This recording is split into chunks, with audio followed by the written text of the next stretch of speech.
Alright, how's it going? Well, I'm going to be showing you in this video how to set up your own tropical fish tank, alright? Your own aquarium. This here is a 30-gallon tropical freshwater fish tank. It also has a musk turtle in there, and this container here contains about 20 bristlenose plecos. They're all babies, they're about a month old right now.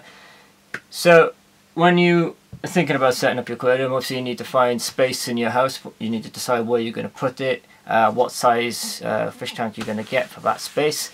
You need a nice sturdy top to put it on. If you have something really wobbly or something quite weak in structural, and you put all this weight of the water, of the gravel, of the rocks and whatnot on there, it's just going to collapse and be disastrous. So make sure you buy something really hard and strong.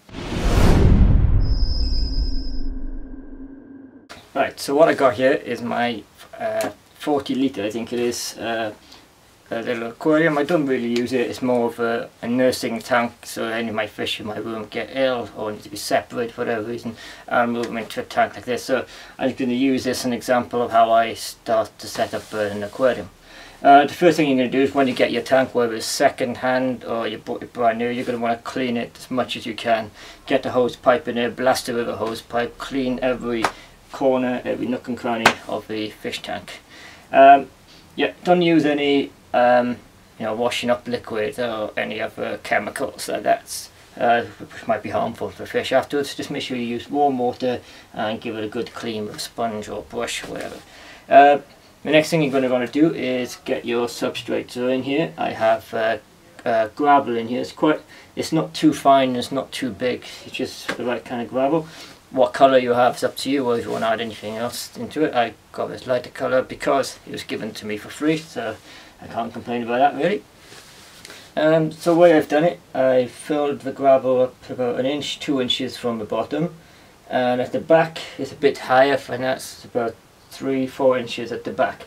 The reason why people do this is that when you're landscaping an aquarium, you're going to have taller plants at the back if you choose to use light plant sizes. So they can root down a lot further. Also, it gives a bit of depth into the aquarium as well. But if you see my aquarium in my room, I've gone for something completely different. It's all personal preference how you want to do it. I've started off low on this side in the front of the tank, and I've gone up high over here on the other side. Yeah, it's really up to you if you want to lower at the back, lower at the front, or whatever you want to do. It's up to you to experiment and see what works for you. Yeah, before putting the gravel in, you're going to want to clean the gravel. Whether you get that from a pet shop or a DIY store, you're going to get a gravel. Put them in a bucket or put it in a sieve and give it a good rinse. If you put it in a bucket, you'll notice the water will get very cloudy, which is what you're going to try and get rid of. You can try and get rid of all the fine particles within the gravel to stop your tank from looking horrible. It's a little bit cloudy at the moment, so I have disturbed the gravel a bit when I was putting the water in. But it could be a lot worse if I hadn't cleaned the gravel in the first place.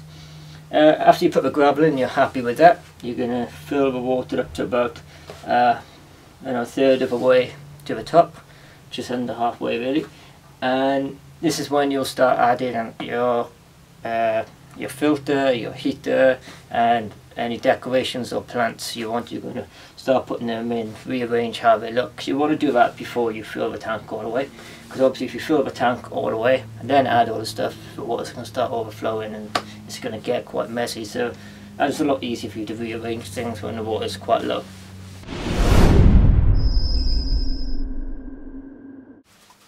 So now you've got your aquarium set up and ready to go. You've cleaned the aquarium, the tank, and you've added the gravel after you've cleaned it. You've added your decorations, your plants, if they're live or fake ones, is up to you. You've added your filter and your heater, they're all in place, and you filled the water up. Yeah, make sure, I did say earlier, make sure you put dechlorinate the stuff in the water. I'll show you what I use. I use a stuff called Tap Safe. It's got instructions on the back, tells you how much to put in depending on how much chlorine water you're putting in the tank. Yeah, pick up some of that. You have to get rid of all the chlorine, because chlorine is harmful to the fish. You don't want any of that. What will happen is you'll have, now your tank is fully set up, you've got everything in there, you'll have a tendency of go out and you want to put fish in it straight away. Don't go doing that. Your fish tank needs to go through a cycle process, right? The filter needs to kick in. So what a filter does, it collects all the bad stuff in the water. You can find out all the information on Google if you type in cycle in the fish tank, with lots and lots of different explanations of how that works. So the way I go about it, I leave my fish tank for about a week, and then I'll add some small fish. I add some Daniels. I got some Daniels in here. I added 6 small Daniels to get my the cycle process started, and then I waited another week or 2 weeks before adding any more fish. You don't want to rush adding any fish. You want to get the water quality just right. You want to get some a test kit to test the water.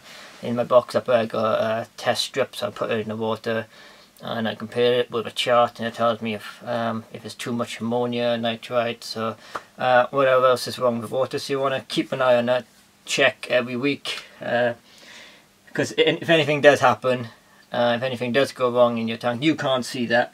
You can't see what the water quality is like, so you need these test strips to tell you what's going on inside the fish tank. If you're wondering why your fish are suddenly dying, it's because your tank is not set up properly and ready to go. So don't rush out, put lots of fish in there. Wait a week or 2 weeks before adding any more fish to your setup. So I'm going to show you my setup now, where I've got my filter and everything else. Hide the filter behind some tall green plants, so the filter there in the corner. The heater I got at the front. The reason I got it at the front and not hidden is that I can access the heater quite easily to adjust the temperature of the water when needed. I've chosen to go for a more natural look, so I've used real logs, real rocks, real sand, real stones, real plants. I tried to keep it as natural looking as possible. It's up to you what you want to do. You can use plastic plants and fake ornaments you find in the pet shops. It's really up to you. So in my other tank up here, I got 3 dwarf pufferfish, and nothing in there is real. I got a live leaf and a leaf there, but they're dying anyway.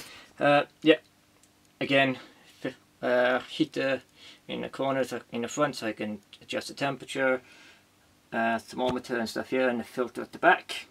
So if you have any questions or any comments or any advice or anything you don't like about this video, let me know in the comment section below, and hit the subscribe button and the like, the thumbs up, and I look forward to hearing from you, and I'll catch you soon.